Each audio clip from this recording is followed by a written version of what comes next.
हम सभी का पिछली जो क्लास थी उसमें आपने परिसंचरण तंत्र के कुछ रोगों के बारे में देखा था। वो टॉपिक फिनिश हो गया था। आज अपन स्टार्ट करेंगे श्वास लेने की प्रक्रियाओं के ऊपर। श्वास लेते हैं तो कितनी गैसें अंदर ग्रहण करते हैं, कौन कौन सी गैसें ग्रहण करते हैं, उस गैस के आयतन को क्या कहते हैं, गैस ग्रहण करते हैं और छोड़ते उसके अनुपात को क्या कहते हैं। ये सारी चीज़ें जिस टॉपिक में पढ़ी जाती है उसका नाम है श्वसन तंत्र या उसको कहते हैं रेस्पिरेटरी सिस्टम।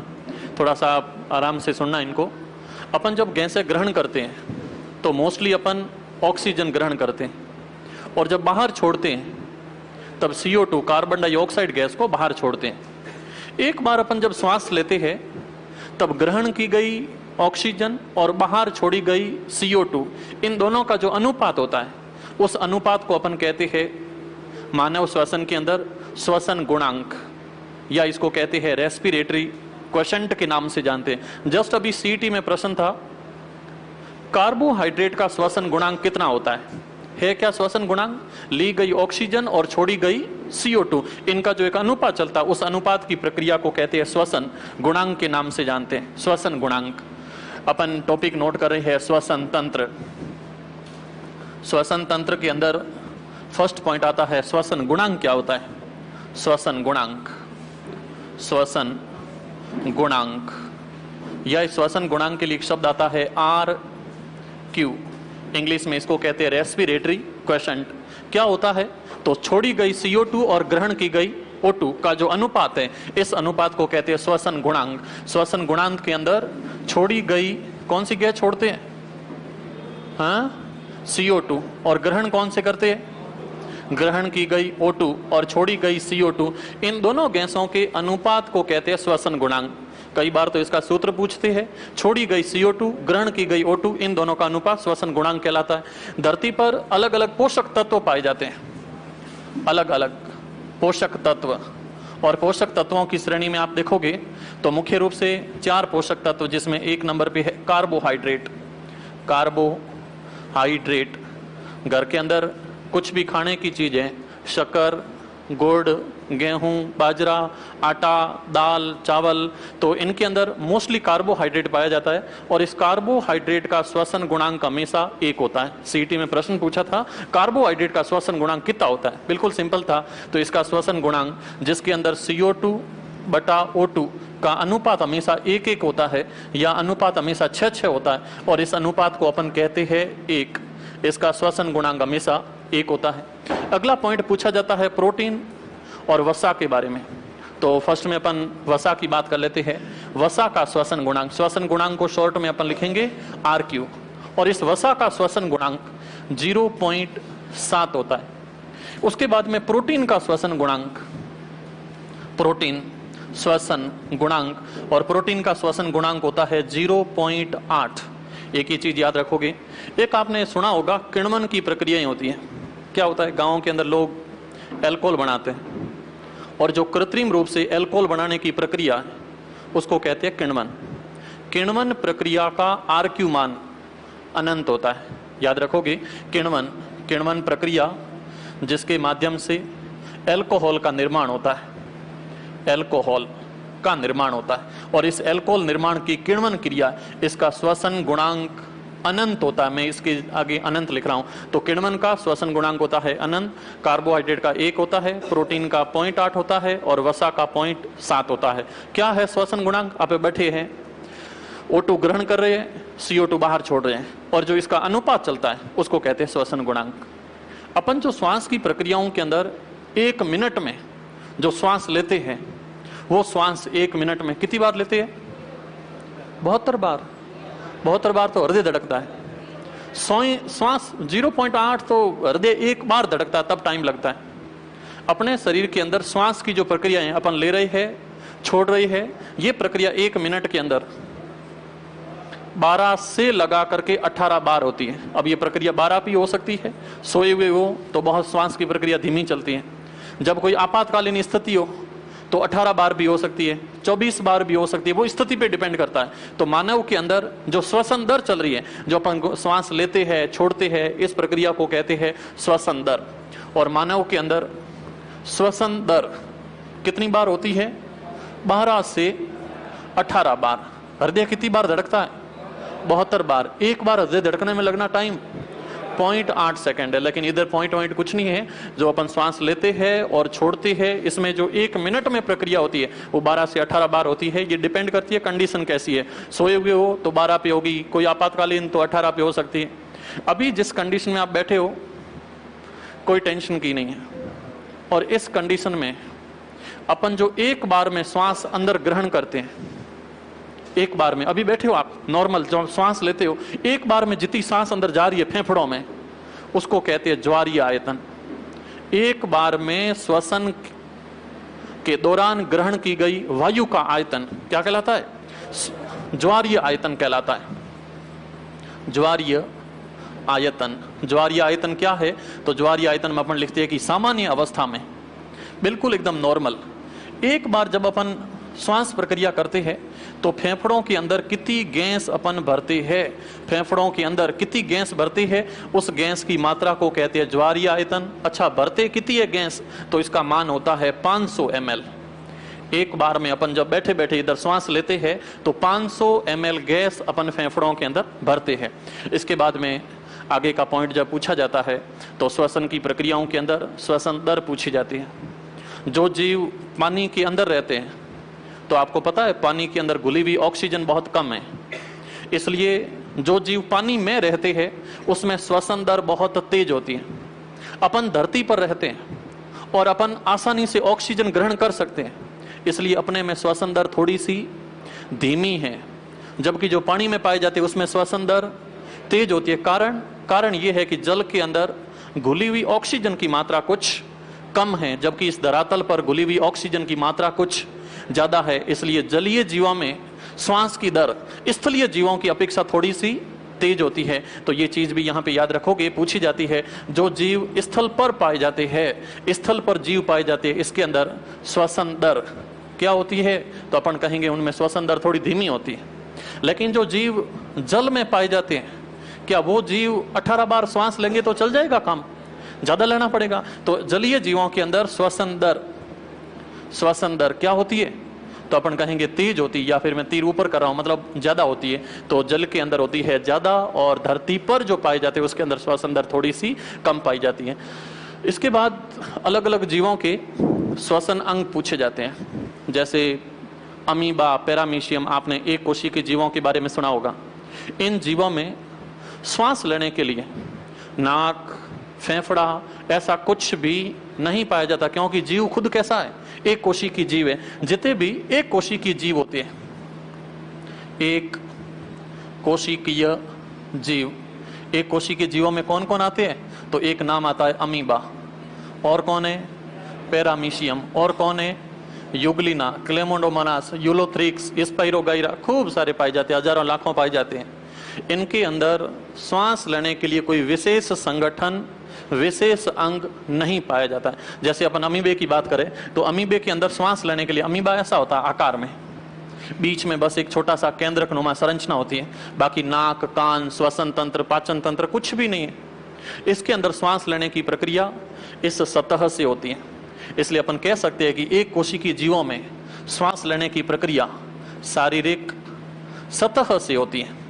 शारीरिक सतह, इस शारीरिक सतह से ये गैसों को लेते हैं और बाहर छोड़ते हैं। अच्छा, इनमें जो श्वसन होता है वो बाह्य श्वसन होता है। अपन गैसों को अंदर लेते हैं, पहले गैस फेफड़ों तक पहुंचती है, फिर शरीर में सप्लाई होती है। इनके शरीर में अंदर पहुंचेगी फिर सप्लाई होगी, ऐसा सिस्टम नहीं होता। इनके अंदर श्वसन होता, उसको कहते हैं बाह्य श्वसन। मनुष्य के अंदर आंतरिक श्वसन होता, लेकिन सूक्ष्म जीवों में, निम्न जीवों में हमेशा बाह्य श्वसन की प्रक्रिया पाई जाती है।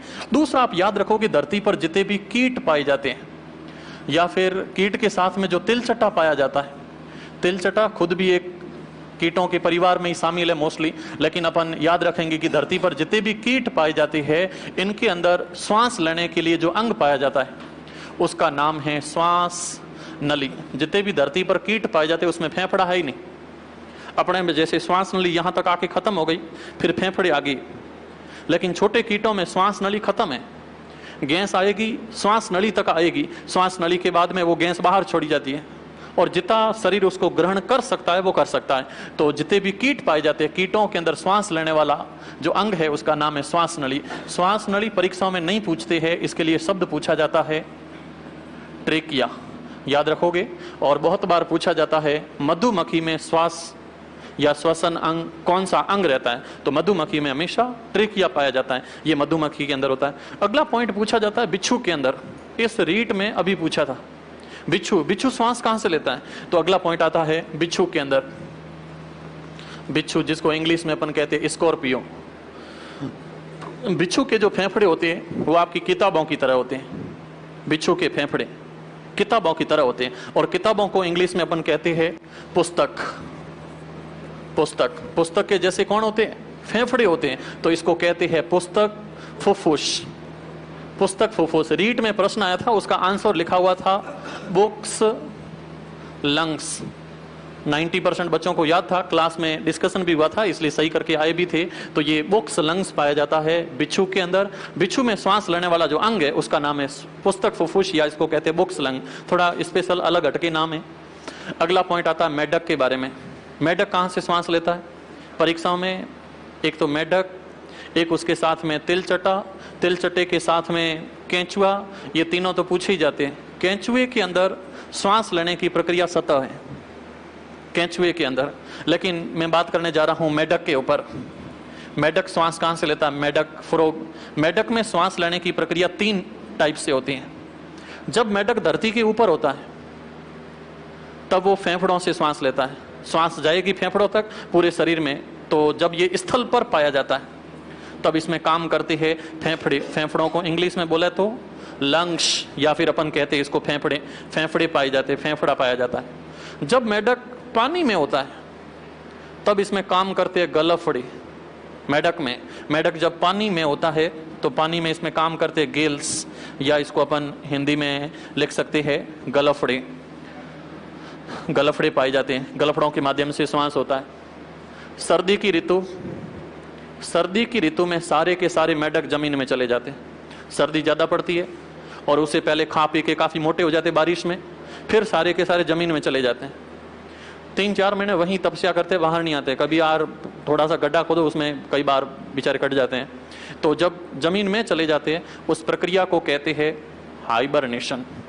जब जमीन में चले जाते हैं उस प्रक्रिया को कहते हैं हाइबरनेशन, या फिर इसको कहते हैं शीत निष्क्रियता। जमीन में चले गए, अब श्वास कहां से लेंगे, तो जमीन में जाने के बाद जो त्वचा है, क्यूटिकल कहते हैं इसको, इससे वो श्वास लेते रहते हैं। जब ये शीत निष्क्रियता में चले जाते हैं तब ये त्वचा को कहा जाता है उपत्वचा, या अंग्रेज इसको कहते हैं क्यूटिकल। तो इस क्यूटिकल से श्वास लेते। ये छोटी छोटी चीजें आपको श्वसन के अंदर याद रखनी पड़ेगी। अगला पॉइंट आता है कि मछलियां श्वास कहां से लेती हैं, तो ज्यादातर आपको आंसर आ गया होगा कि सर मछली तो पानी में पाई जाती है, और पानी वाले जीव हमेशा गलफड़ों से श्वास लेते हैं। लेकिन मछली में एक विशेष बात और है, मरी हुई मछलियां पानी के साथ तैरती हैं, लेकिन जो जीवित है वो मछलियां हमेशा पानी की धारा के विपरीत चलती हैं। पानी ऐसे चल रहा है और मछली भी ऐसे ही तैर रही है, तो पानी के अंदर घुली हुई ऑक्सीजन मछली को मिल ही नहीं पाती, मछलियां मर जाती। इसलिए अगर उसको जीवित रहना है तो जिंदगी भर उसको संघर्ष करना पड़ेगा। चलती हुई धारा के हमेशा विपरीत चलती है।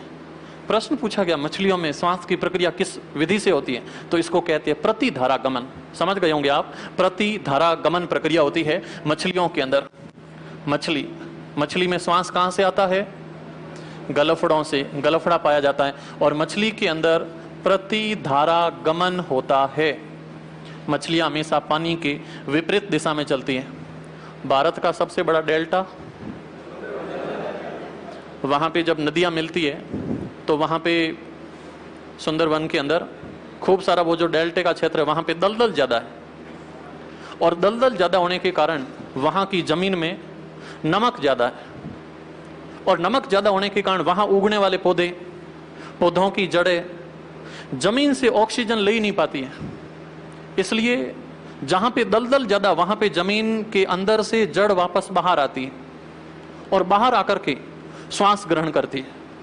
ये पौधों में श्वसन की प्रक्रिया पाई जाती है। ऐसे पौधे जो दलदल में उगते हैं दलदल में, दलदल के अंदर पाई जाने वाले पौधों की जो जड़ें है वो जमीन से वापस बाहर निकल जाती हैं। ये पौधा और इस पौधे की जो जड़ है वो वापस जमीन से बाहर निकलती है, बाहर निकल करके वापस ऑक्सीजन ग्रहण करती है।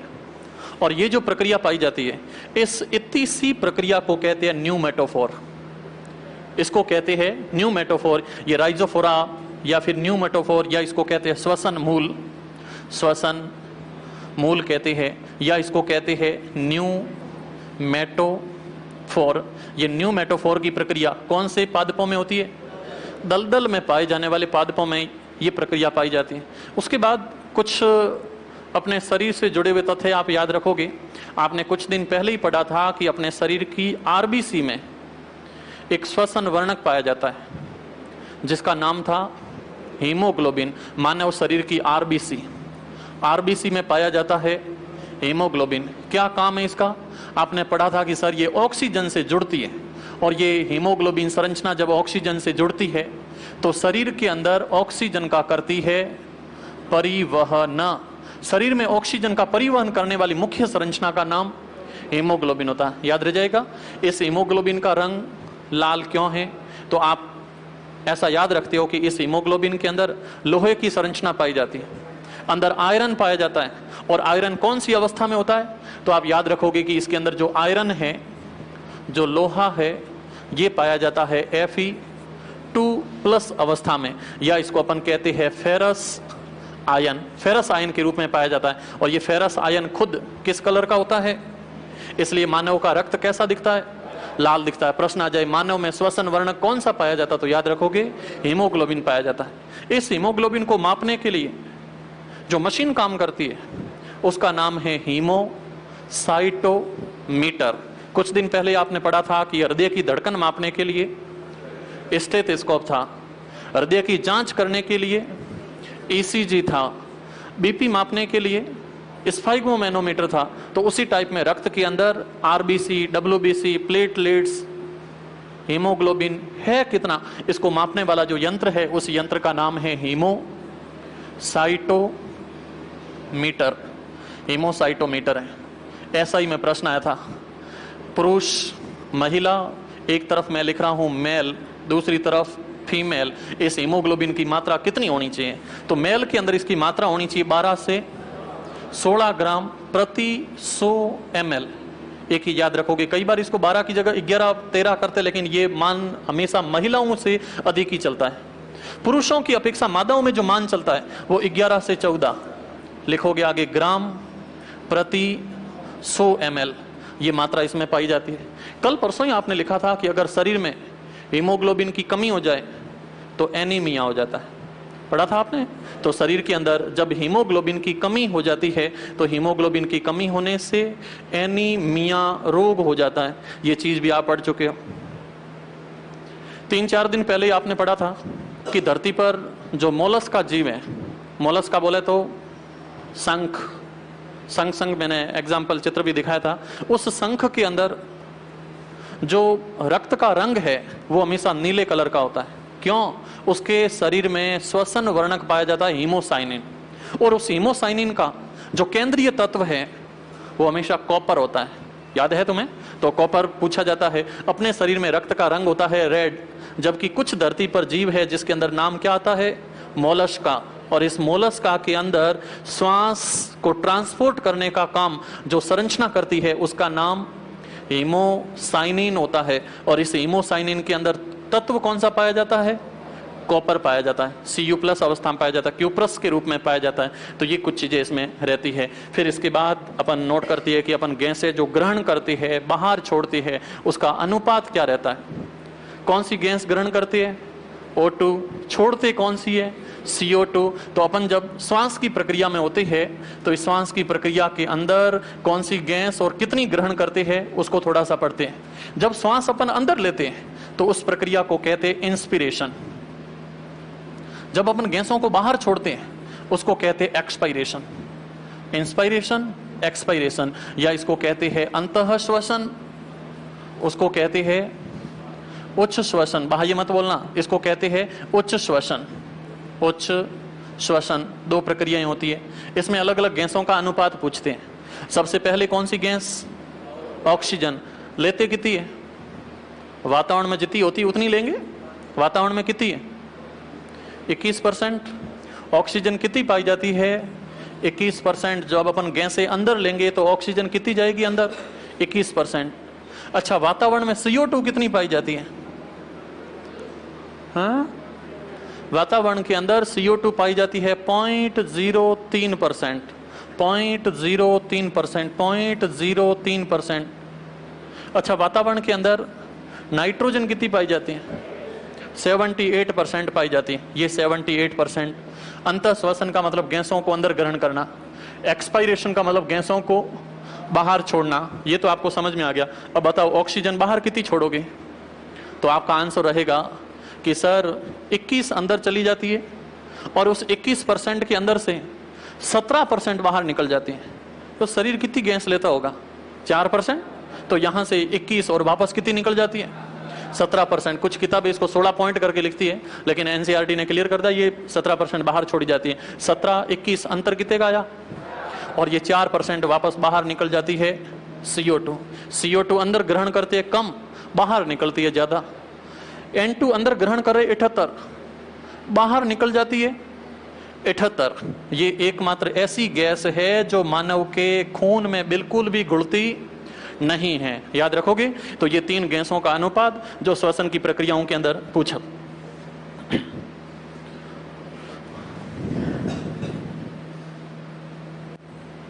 Okay, yes. हेडिंग आप नोट करो, श्वसन तंत्र।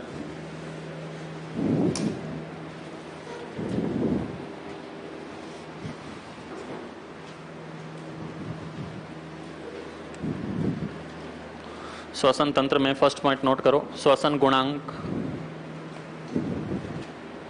श्वसन गुणांक, रेस्पिरेटरी क्वोशेंट। श्वसन गुणांक बराबर लिखो आगे, छोड़ी गई CO2 का आयतन बटा ग्रहण की गई O2 का आयतन। श्वसन गुणांक बराबर छोड़ी गई CO2 का आयतन बटा ग्रहण की गई O2 का आयतन।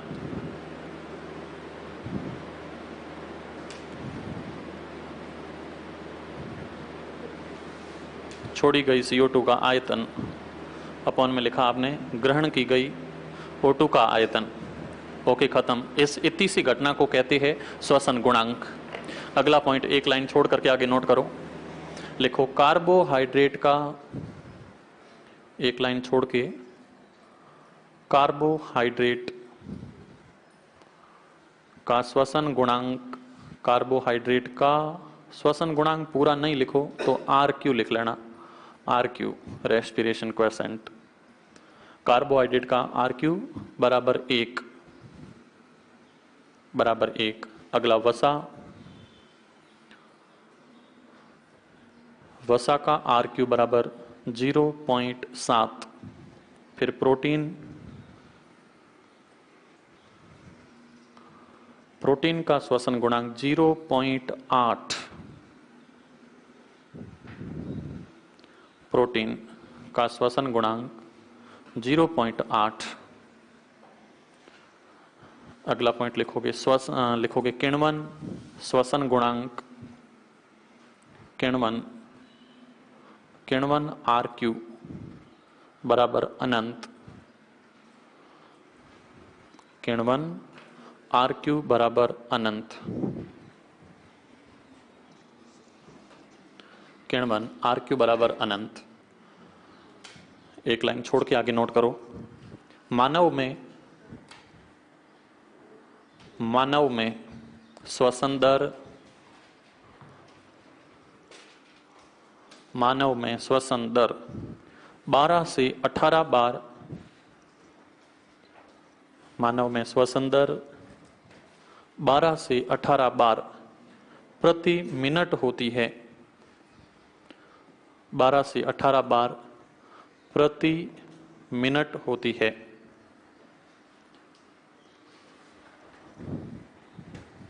बारह से 18 बार प्रति मिनट होती है। यस, एक लाइन छोड़ के अगला पॉइंट नोट करो, इंपॉर्टेंट लिखना, बहुत बार पूछा जाता है। लिखो आगे, लिखो मानव द्वारा एक बार में, मानव द्वारा एक बार में ग्रहण की गई गैसों का आयतन, एक बार में ग्रहण की गई गैसों का आयतन बराबर ज्वारीय आयतन। ज्वारीय आयतन कोष्टक में लिखोगे टाइडल वॉल्यूम।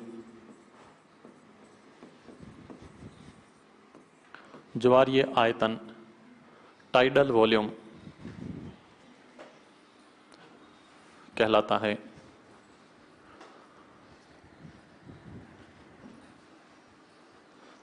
अगली लाइन, मानव में इसका मान, ज्वारीय आयतन टाइडल वॉल्यूम कहलाता है। मानव में इसका मान 500 ml होता है, टाइडल वॉल्यूम कहलाता है। मानव में इसका मान 500 ml होता है।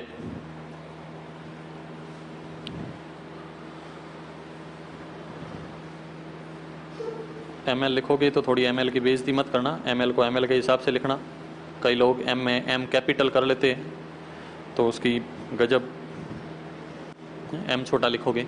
अगला पॉइंट आप नोट करो, लिखो स्थलीय जीवों में, स्थलीय जीवों में, स्थलीय जीवों में श्वसन दर,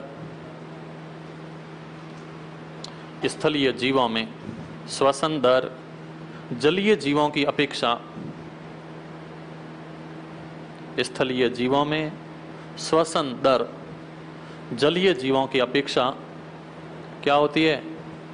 कम होती है। स्थलीय जीवों में श्वसन दर जलीय जीवों की अपेक्षा कम होती है, कम होती है।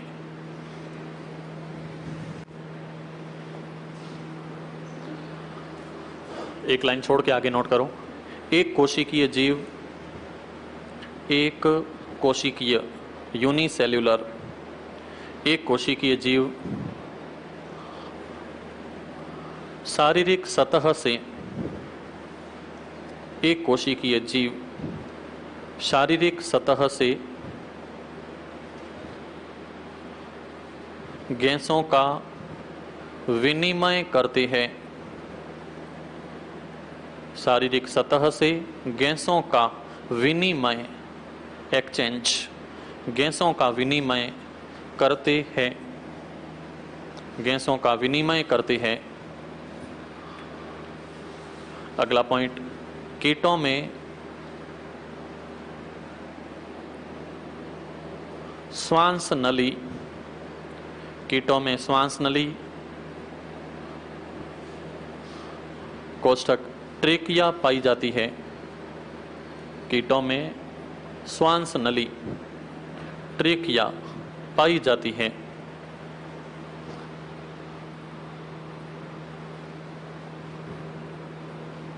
अगला पॉइंट, बिच्छू, बिच्छू के डंक में कौन सा एसिड होता है? याद रखोगे, फॉर्मिक एसिड होता है। बिच्छू काटता है ना, तो जो टपे दे रहा था उसका कारण फॉर्मिक अम्ल है। बिच्छू के डंक में फॉर्मिक अम्ल होता है। यस, आप नोट करो, बिच्छू में श्वसन पुस्तक फुफ्फुस, बिच्छू में श्वसन पुस्तक फुफ्फुस, इंग्लिश में लिखोगे बुक्स लंग्स पाए जाते हैं, बुक्स लंग्स पाए जाते हैं। पुस्तक फुफ्फुस, पुस्तक फुफ्फुस, बुक्स लंग्स पाए जाते हैं। मेढक में सांस लेने की प्रक्रिया पे अपन आ रहे हैं। बिच्छू में तो पाए जाते पुस्तक फुफ्फुस, मेढक में सांस लेने की प्रक्रिया 3 प्रकार से होती है। आप बीच में लिखोगे मेढक, 3 शाखाएं निकालोगे, स्थल पर फेफड़े, पानी में गलफड़े, और हाइबरनेशन में पाई जाती है उपत्वचा। नोट कर लो इसको।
यस, आप निपट चुके हो। हाइबरनेशन, शीत निष्क्रियता, क्यूटिकल, उपत्वचा। मछलियां कैसे चलती है? पानी के विपरीत, उसको क्या कहते हो? हटा दूं? लो, अगला पॉइंट नोट करो। मछलियों के आगे नोट करोगे गलफड़ा, गिल्स पाया जाता है। मछलियों में श्वास की प्रक्रिया गलफड़ों से होती है, गिल्स। और कोष्ठक में लिखोगे प्रतिधारा गमन। मछली, आगे लिखोगे गलफड़ा, और श्वास लेने की प्रक्रिया को डैश करके तीर करके लिखोगे प्रतिधारा गमन। प्रतिधारा गमन श्वसन की जो विधि है, जो प्रक्रिया है, उसका नाम है प्रतिधारा गमन। प्रतिधारा गमन। नोट कर लिया आपने? यस, अगला पॉइंट नोट करो। दलदली भूमि पर पाए जाने वाले पादपों, दलदली भूमि पर पाए जाने वाले पादपों की जड़ें, पाए जाने वाले पादपों की जड़ें O2 ग्रहण करने हेतु, O2 ग्रहण करने हेतु धरातल की सतह से बाहर निकलती है। O2 ग्रहण करने हेतु धरातल की सतह से पादपों की जड़ें O2 ग्रहण करने हेतु धरातल की सतह से बाहर निकलती है, जिसे न्यूमेटोफोर, जिसे न्यूमेटोफोर कोष्ठक श्वसन मूल कहते हैं। श्वसन मूल कहते हैं। न्यूमेटोफोर श्वसन मूल कहते हैं। श्वसन मूल, न्यूमेटोफोर श्वसन मूल कहते हैं। श्वसन मूल, न्यूमेटोफोर श्वसन मूल कहते हैं। नोट आपने कर लिया? अच्छा, एक चीज आप लोगों ने 9वीं 10वीं में पढ़ी थी कि धरती पर कुछ पौधे ऐसे होते हैं जिनकी जड़ों में, जैसे ये जमीन की सतह है और इस जमीन की सतह पर अगर कोई पौधा लगा हुआ है और पौधे के ऊपर लगी हुई है पोड, पोड का मतलब बोले तो फलियां पाई जाती हैं। अगर ऊपर की तरफ पोड है, फलियां लगी हुई है, तो ऐसे पौधों की जड़ों में, ऐसे पौधों की जड़ों में छोटी छोटी गांठें पाई जाती हैं। सुना आप लोगों ने बहुत। और इन पादपों को कहते हैं, जिसमें फलियां पाई जाती है, इन पादपों को अपन कहते हैं फलीदार। इंग्लिश में इसके लिए शब्द आता है लेग्यूमिनेसी। लेग्यूमिनेसी फैमिली के पादप होते हैं, लेग्यूमिनेसी कुल के होते हैं। और ये जो जीवाणु हैं, जो गांठें हैं, उसमें छोटे छोटे जीवाणु पाए जाते हैं, जिसको अपन कहते हैं राइजोबियम। ये राइजोबियम वातावरण की नाइट्रोजन को नाइट्रेट में चेंज करता है। अंदर छोटी छोटी गांठें पाई जाती हैं, गांठ, या इसको कहते हैं नोड्यूल। इस नोड्यूल के अंदर एक जीवाणु पाया जाता है, अंदर की तरफ इसमें एक छोटा सा जीवाणु पाया जाता है। अच्छा, जीवाणु की भी कंडीशन देखो। पौधा रहने के लिए मकान दे रहा है और ये जीवाणु पौधे को वापस भोजन दे रहा है। अगर जीवाणु चला जाए जीवाणु अलग होते मर जाएगा, पौधे से जीवाणु निकला, पौधा को धीरे धीरे मरना स्टार्ट हो जाता है। दोनों का एक दूसरे पर निर्भरता का जो क्रम चलता है, इस प्रक्रम को कहते हैं सहजीवी जीवन, या जो जीवाणु पाया जाता है इसको कहते हैं सिम्बायोसिस। सिम्बायोसिस कहते हैं, या इसको कहते हैं सहजीविता। सहजीविता में जीवाणु पाया जाता, क्या नाम है इसका? राइजोबियम। राइजोबियम कौन से पौधों में पाया जाता है? जिनके अंदर पाई जाती है, और फलियों वाले पौधों के अंदर राइजोबियम करता क्या है? ये वातावरण की नाइट्रोजन को चेंज कर देता है नाइट्रेट में। नाइट्रेट, नाइट्रेट का फॉर्मूला होता है NO3 minus, nitrite NO2 minus. तो नाइट्रेट और नाइट्राइट में चेंज करता है। पौधे को ये चाहिए, लेकिन पौधा डायरेक्ट इसको इसमें चेंज नहीं कर सकता, इसलिए इसको जीवाणु की जरूरत है। और इस जीवाणु के अंदर नाइट्रोजन से जब नाइट्रेट बदलता है तो इसमें एक पदार्थ काम करता है जिसका नाम होता है लेग हीमोग्लोबिन। Leg haemoglobin. प्रश्न आता है राइजोबियम जीवाणु में श्वास की प्रक्रिया किस पदार्थ के द्वारा होती है? तो याद रखोगे लेग हीमोग्लोबिन पाया जाता है। ये देखो बहुत अंदर पाया जाता है। लिखो आगे आप, फलीदार पादपों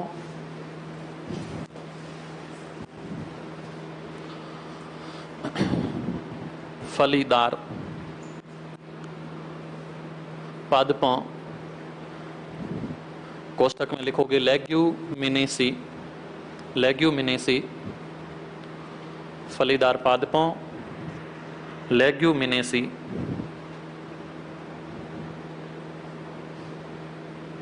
की जड़ों में, लेग्यूमिनेसी की जड़ों में राइजोबियम, जड़ों में राइजोबियम, राइजोबियम जड़ों में राइजोबियम जीवाणु सहजीविता, सहजीविता सिम्बायोसिस, सहजीविता द्वारा, सहजीविता द्वारा N2 को, N2 नाइट्रोजन, N2 को NO3 माइनस, N2 को NO3 माइनस नाइट्रेट में बदलता है, नाइट्रेट में बदलता है। इस प्रक्रिया में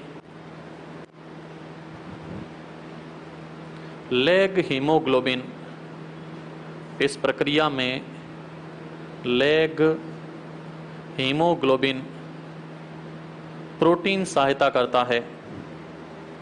इस प्रक्रिया में लेग हीमोग्लोबिन प्रोटीन सहायता करता है।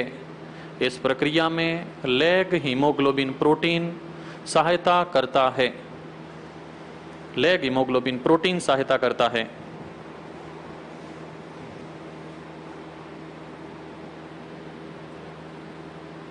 लेग हीमोग्लोबिन प्रोटीन सहायता करता है। अच्छा, कॉमर्स के कितने जने हो?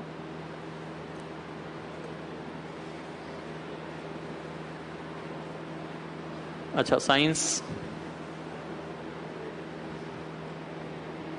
2 3 5 5.5, इतना ही होगा। बाकी मैं हाथ नहीं खड़े कराऊंगा। समझ आप गए हो? बहुत दिक्कत हो रही है लिखने में। बच्चे इस शब्द को लिखने में 4 बार अप डाउन कर रहे हैं। लेग हीमो, सही तो लिखा है? हाँ।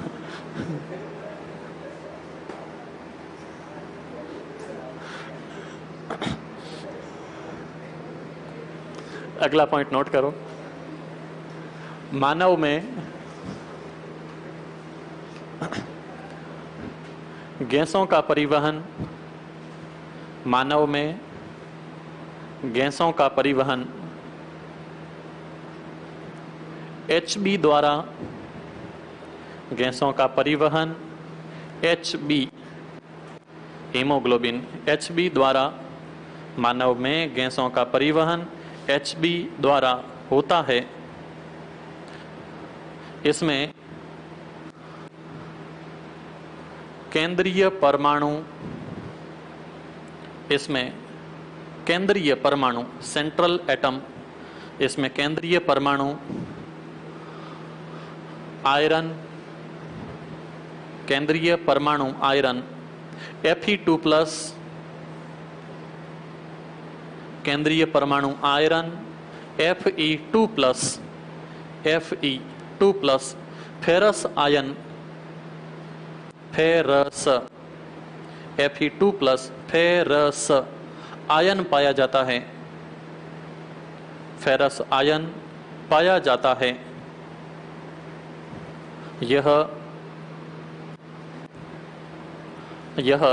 O2 से मिलकर, यह O2 से मिलकर ऑक्सी हीमोग्लोबिन, O2 से मिलकर ऑक्सी हीमोग्लोबिन, ऑक्सी हीमोग्लोबिन अस्थाई, ऑक्सी हीमोग्लोबिन अस्थाई संरचना के रूप में, ऑक्सी हीमोग्लोबिन अस्थाई संरचना के रूप में O2 परिवहन करता है, अस्थाई संरचना के रूप में O2 परिवहन करता है, O2 परिवहन करता है, अस्थाई संरचना के रूप में O2 परिवहन करता है। लो, अपन किसको पढ़ रहे थे? मानव को। मानव के शरीर में पाई जाती है आरबीसी, आरबीसी में पाया जाता है हीमोग्लोबिन। आपने लिखा है कि इस हीमोग्लोबिन में आयरन तत्व पाया जाता है, और ये जो आयरन है वो पाया जाता है Fe2+ के रूप में, और इसी के कारण रक्त का रंग लाल होता है। इसका मुख्य कारण क्या है, कार्य क्या है? तो शरीर में ऑक्सीजन का परिवहन करता है। आप शरीर में आरबीसी, उसमें हीमोग्लोबिन, जाकर के आप खड़े हो गए शहर के बीच में जहां पर प्रदूषण बहुत ज्यादा है, और गाड़ियों के धुएं में जो गैस निकलती है गाड़ियों के धुएं के अंदर, उस गैस का नाम होता है, हाँ कुछ जीवित है, तो यहां पे गाड़ियों के अंदर जो गैस पाई जाती है उस गैस का नाम CO है, और इसका नाम है कार्बन, बोलो, मोनो ऑक्साइड, कार्बन मोनोऑक्साइड। और ये कार्बन मोनोऑक्साइड अपन जब सुबह सुबह भ्रमण करते हैं तब वातावरण में कौन सी गैस होती है? ऑक्सीजन, जिसका नाम ऑक्सीजन है, ये उपस्थित है। दो कंडीशन, आप खड़े हो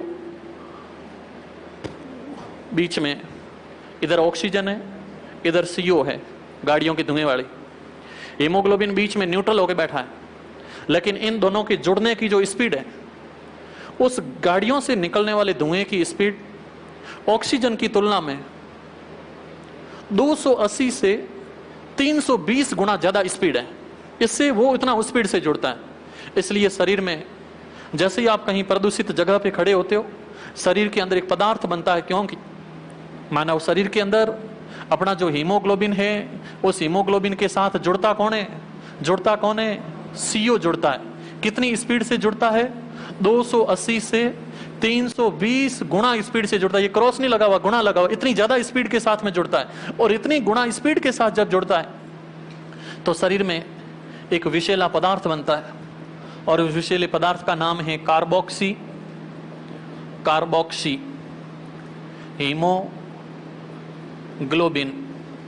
कार्बोक्सी हीमोग्लोबिन। अब समझने लायक चीज ये है कि ये CO जिस हीमोग्लोबिन के साथ जुड़ा वो हीमोग्लोबिन जिंदगी भर के लिए गया, क्योंकि स्थायी संरचना बनती है। ये कार्बन मोनोऑक्साइड इस हीमोग्लोबिन को छोड़ेगा ही नहीं, इसलिए शरीर के अंदर हीमोग्लोबिन की मात्रा डाउन हो जाती है। रात के अंदर छोटा सा 10x10 का कमरा, 4 चिमनियां जला के खिड़कियां बंद करके सो जाओ, स्विच ऑफ हो जाओगे 3 घंटे में। कारण जब केरोसिन वाली चिमनियां जलती है तो ये गैस छोड़ी जाती है। अपन छोड़ वही रहे, ले वही रहे, 2 घंटे में पूरा हीमोग्लोबिन खत्म हो जाता है, व्यक्ति मर जाता है। प्रश्न आता है कौन सी स्थायी संरचना बनती है? तो स्थायी संरचना का नाम है कार्बोक्सी हीमोग्लोबिन। सुबह का टाइम, वातावरण में ऑक्सीजन, अपन भ्रमण कर रहे हैं, भ्रमण करते हैं तो हीमोग्लोबिन ऑक्सीजन के साथ जुड़ता है, और ऑक्सीजन के साथ जब जुड़ता है तो आपने जस्ट अभी लिखा कि इसमें एक अस्थायी संरचना बनती है, इसमें एक अस्थायी संरचना बनती है, कहीं आपने लिखा था शायद, है ना। और इसके अंदर जब अस्थायी संरचना बनती है तो उस अस्थायी संरचना का नाम होता है हीमोग्लोबिन। और ऑक्सी हीमोग्लोबिन, उसके कारण व्यक्ति कभी भी मरता नहीं है, मोटिवेशन बढ़ता है, सामने काम करने की शरीर के अंदर कैपेसिटी बढ़ती है। लेकिन कहीं प्रदूषित जगह पर खड़े हो गए तो शरीर के अंदर पदार्थ बनता है जिसका नाम है कार्बोक्सी हीमोग्लोबिन, जिसके कारण व्यक्ति की मृत्यु हो जाती है। जैसा पढ़ा, एक बार नोट करो इसको, इधर से स्टार्ट करो। मानव,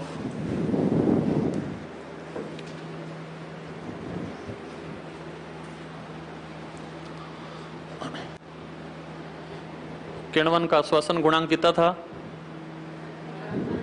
अनंत। हीमोग्लोबिन को मापते किससे हैं? हीमोसाइटोमीटर से।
कौन जलती है? अच्छा, लकड़ी।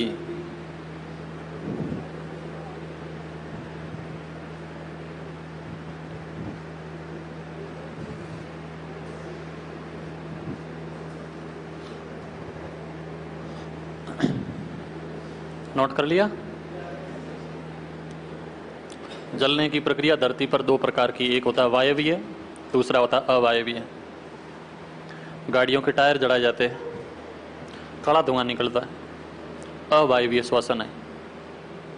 लकड़ियां जल रही है, प्रॉपर ऑक्सीजन मिलेगी तो लकड़ी के अंदर सेल्यूलोज है, बोले तो कार्बन है, पर्याप्त तो ऑक्सीजन मिलेगी, CO2 बनेगी। कम ऑक्सीजन मिली, दम घुटने वाली गैस कार्बन मोनोऑक्साइड बननी स्टार्ट हो जाती। वो डिपेंड करता है कि वायु कितनी है वहां पे, कम होगी तो CO, ज्यादा होगी तो CO2 बनती है। नोट कर लिया आपने? Okay okay. और क्या क्या लिखना बाकी रह गया? यस, यहाँ पे कुछ लिखना बाकी है। यस, अगला पॉइंट आप नोट करो। कॉपी के बीच में लिखो हीमोग्लोबिन, दो शाखाएं निकालो, एक तरफ लिखोगे M और दूसरा F। ये क्या है, M और F? हाँ, मेल फीमेल है। कॉपी में लिखोगे HB मेल के अंदर और फीमेल के अंदर HB हीमोग्लोबिन। पुरुष में इसकी मात्रा बताओगे 12 से 16 ग्राम प्रति 100 ml, और फीमेल में इसकी मात्रा 11 से 14 ग्राम प्रति 100 ml। भारत में RH पॉजिटिव कितने पाए जाते हैं? हाँ 93% है। और पूरे विश्व के अंदर 85%। सबसे ज्यादा महत्वपूर्ण RH कारक RH-D पाया जाता है। गुड।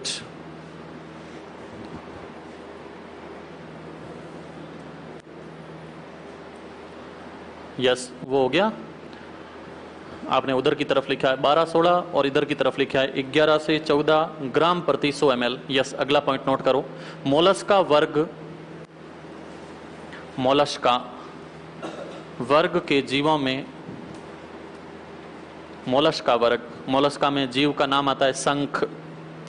एकदम डंफोड़, जीव का नाम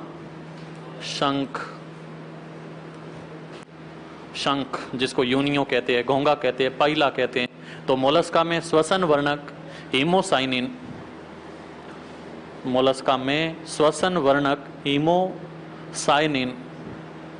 हीमोसाइनिन में कॉपर धातु, मोलस्का में श्वसन वर्णक हीमोसाइनिन में कॉपर धातु के कारण रक्त का रंग नीला होता है।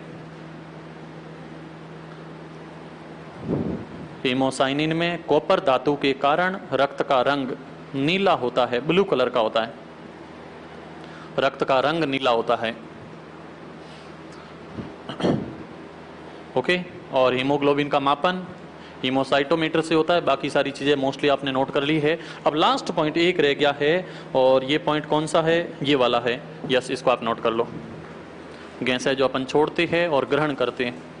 ओके, क्लास को यहीं फिनिश करते हैं।